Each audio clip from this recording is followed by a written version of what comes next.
хангах үүднээс асууж байгаа юм шүү. Тэгэхээр төлбөр таавар одоо мөрөөдөө цахим мөрөөдөө тоглоом. Энийг бол засгийн газраас өргөн барьж байгаа, хоригдж хязгаарлаж байгаа. Тэг яа харахгүй бол их цаг нь болсон, анхаарах ёстой асуудал болсон. Сая ярьлаа 1.3 тэрбум доллар буюу Монгол төгрөгөөр 4.5 их 80 төгрөг сүүлийн 5 жил гараад авчихсан байна гэж. Энийг одоо юу гэдгийг нөгөө энгийн хэллэгээр тооцоод үзэх юм бол Прус машиныг одоо 30 сая төгрөг үнэтэй гэж үзэх юм бол 150 мянган Прус машин та тэнцэх хэмжээний одоо мөнгө гадагшаагаар авчижээ. 150 мянган айл өрх 150 мянган одоо машинг болчихжээ. Тэр айлч одоо гэрийн эзэн тэр айлч одоо тийм үү? Ер нь голцоо ирчүүл тоглож байгаа шүү дээ. Өрөнд орж байгаа тэгэхэд. Жилдээ од үзэх юм бол жилдээ 500 сая доллар, 24 он 500 сая доллар гарсан гэж байна. Энэ 500 сая доллар чинь бас 50 мянган Прус машин. Орон сууцаар аваад үзэх юм бол 100 сая төгрөгийн одоо үнэтэй орон сууцаар үзэх юм бол 45 мянган айл орон сууц. 45 мянган айл орон гэргүй болж байна. 150 мянган айл машингүй болж байна. Амжиргааны их үсрэг болж байна. Ийм л одоо ноцтой үр дагавартай асуудал болчиход байгаа учраас энийг одоо хориглоод хязгаарлах нь зөв. Гэхдээ энэ дээр бас нэг асуудал байгаа даа. Одоо бид нэг e-спорт гэж. E-спортоор Монголын одоо залуучууд, хүүхдүүд одоо бас үнэхээр одоо дэлхийд алдартай болсон. Дэлхийд эхний одоо 3-4 дэрэмблэгддэг юм баг тамирчтай болсон. За мөн одоо бас Аз твдээ тэргүүлдэг болсон байж байгаа. Манай Монгол хүүхдүүд маань, Монгол залуучууд маань. Гэтэл одоо энэ e-спортоор хичээллэх, энэ спортоор хичээлэхдээ Монгол Улсын засгийн газраас тодорхой бодлого авч хэрэгжүүлсэн. Үр дүн гарсан. Одоо багийн спорт, волейбол, сакс, за дээрээс нь одоо олимпийн төрлийн спортуудад хувийн хөгжлийн баялаг бүтээгч татвар төлөгчд маань маш их хэмжээгээр хөрөнгө зарцуулдаг болж байна. E-спорт ч үүнтэй адилхан зарцуулж байгаа. Тэгвэл e-спортод энэ одоо Counter Strike тоглоод дэлхийд тэргүүлж байгаа. Нөгөө PUBG тоглоод тэргүүлж байгаа.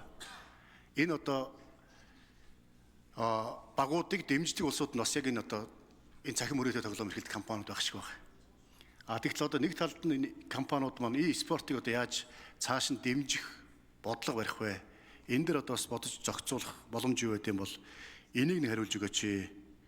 Монгол залуучууд маань өнөөдөр ингээд тодорхой хүчин чармаалт гаргаад тодорхой дэмжлэг аваад дэлхийд одоо e-спортоо тэргүүлдэг болчлоо. Энэ одоо хөрсөн төвшинг унгаамааргүй байна. Энийг нэг хариулж өгөөч. Хоёрдугаарт нь зөвшөөрлийн тухай хуулийг учраас сайн хариуцж байгаа. 2022 онд одоо нэр бүхий гишүүдийн ам зөвшөөрлийн тухай хуулийг батлуулсан.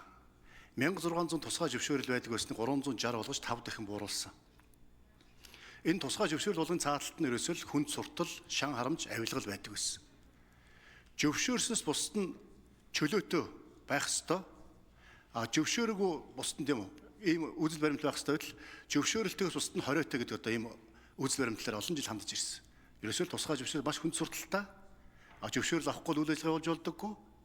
Зөвшөөрөлгүй үйл ажиллагаа болж болдоггүй.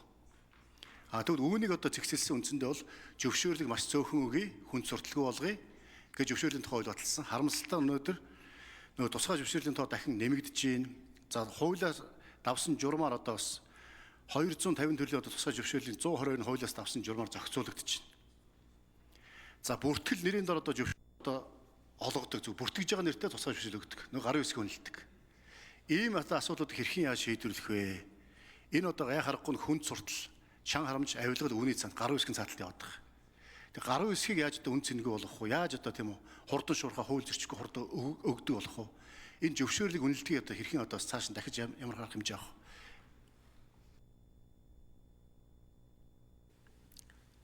За учраас хариулъя.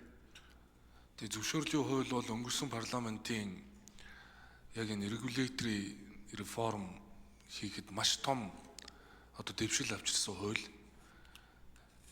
360 зөвшөөрөл болцсон байсан. Тэгэхэд 2 жил хүрэхгүй хугацаанд салбарын хуулиудыг дагалдуул зөвшөөрлийн нэмсээр байгаад 18 зөвшөөрөл шинээр нэмэгдсэн байл. Дээрээс нь зөвшөөрлийн хуулийн концепцийг алдагдуулсан, эрх олгосон олон журмууд баталсан. Ингээд бид өнгөрсөн хугацаанд өнөөдрийн байдлаар нэг 60 гаруй журам хүчинг болголоо. Зөвшөөрлийн хуулийг нэг мөр хэрэглэх ёстой. Зөвшөөрлийн хуулийн хугацааг эрх олгосон журмаар сунгаж болохгүй. Дээрээс нь зөвшөөрлийн хуулийг дагалдуулж эрх олгосон журмаар шаардлагуудыг өсгөж болохгүй гэдэг ийм л концепт. Гэтэл зөвшөөрлийн хуулийг давж гарсан олон журам байсныг цуцалсандаа өнөөдөр салбаруудад хуулийнхаа хугацаанд зөвшөөрөл олгогдож байгаа. За үүний бараг одоо 60 орчим хувийг нь цахимаар буюу зөвхөн хүсэлт авах биш автоматар одоо хариулдаг, шийдвэр гаргадаг хүн оролцоогүй болох ажлууд одоо хийгдээд явж байна. Дээрээс энэ хаврын чуулганаар засгийн газрын зүгээс зөвшөөрлийн хуулийг зөвшөөрөл мэдэгдлийн хууль гэдэг одоо шинэ концепцтойгоор оруулж ирж 80 гаруй хуулинд өөрчлөлт оруулж ирэх болгосон журмуудыг одоо хүчингүй болгоно. Ингэснээрээ зөвшөөрөл хүнд сурталгүй болох ажлууд одоо хийгдэнэ. За энэ удаа яагаад бид нэр зөвшөөрлийн хуулийг хөндөд энэ цахим мөрөдөд тоглоом, бооцоо тоглоом, төлбөр тааврын үйл ажиллагаа хоригдж байна гэхээр тухайн үед зөвшөөрлийн хуулийг баталж яхад бооцоо тоглоом, төлбөр тааврыг зөвшөөрөлтөө болгоод энэ хуулинд оруулснараа Монгол улс бооцоо тоглоомыг зөвшөөрсөн байхгүй агуулгаар. Гэтэл зөвшөөрлийн хуулийн дээр байгаа энэ бооцоо тоглоом, төлбөр тааврыг хэрвээ зүгээр шууд энэ зөвшөөрлийн хуулиас аваад хайчихвал ямар асуудал үүсэх гээд байна гэхээр зөвшөөрлийн хуулийн концепц нь энэ хууль бичигдээгүй бол зөвшөөрөгдөн гэсэн концепц. Тэгэхээр төлбөр таавар бооцоо тоглоомыг аваад орхичвал төлбөр таавар бооцоо тоглоомыг зөвшөөрдгүйгээр үйл ажиллагаа эрхлэхийг нь зөвшөөрж байгаа гэдэг ийм хэлбэр ойлголт бий болно. Тийм учраас энэ заалтыг аваад хориглох заалтыг зөвшөөрлийн хуулинд нь биччихийж эрүү зөрчлийн хуулийн дээр одоо бид нар хариуцлагыг тооцож байгаа. Тэгэхгүйгээр өөр одоо хуулийн дээр энэ бичигдэхгүйгээр хариуцлага нэмэгдүүлэх хууль тогтоомжийн хууль заасны өөр боломж байхгүй. Тийм учраас энэ хууль гарснаар ийм өөрчлөлт гарна. Хоёр тул зөвшөөрлийн хуулийн дээр бид нар ашиг олох зорилгоор цахим мөрөдөө тоглоом, бооцоо тоглоом, төлбөр тааврыг хориглож байгаа. Тэрнээс биш одоо тэр спортынхоо зарчмаар хөгжиж байгаа e-спортод бол энэ төдийлөн хамааралтай биш ашиг олох зорилго бол байхгүй. Тийм учраас e-спорт болоод энэ цахим спортыг бол засгийн газар бол мэдээж дэмжиж явна. За би доор сууж байгаад суудлын дээрээс асуулт асууна.